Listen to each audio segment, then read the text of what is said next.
Uluntu lwaseGqeberha beluphume ngobuninzi lwalo ukuzokuzimasa lo msitho wefashoni.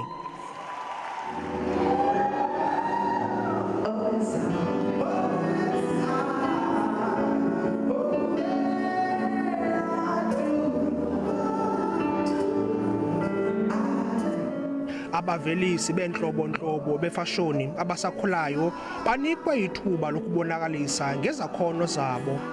Namhlanje silapha nje siye eBubeleni Festival Project sizama uphuhlisa abantu bethu, ii-artists zethu, ii-designers ezikhoyo. Into esiyifunayo sifuna ii-designers zethu zenze umsebenzi wazo apha kweli cala lethu, zizawukwazi ubhukishwa from apha eGqeberha ukuya kwezinye iindawo.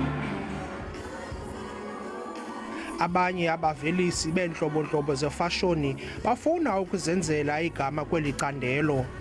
Ebubeleni Festival is taking opportunity yobonisa umsebenzi wethu, and it's also giving us an opportunity as abantwana abancinci as well in the fashion industry. Umasipala ombhaxa iNelson Mandela Bay uthi amaphulo afana nala anegalelo lokunyusa uqoqosho lwamasipala nangona uMzantsi Afrika usajamelene neengxaki zobhubhane we-COVID-19.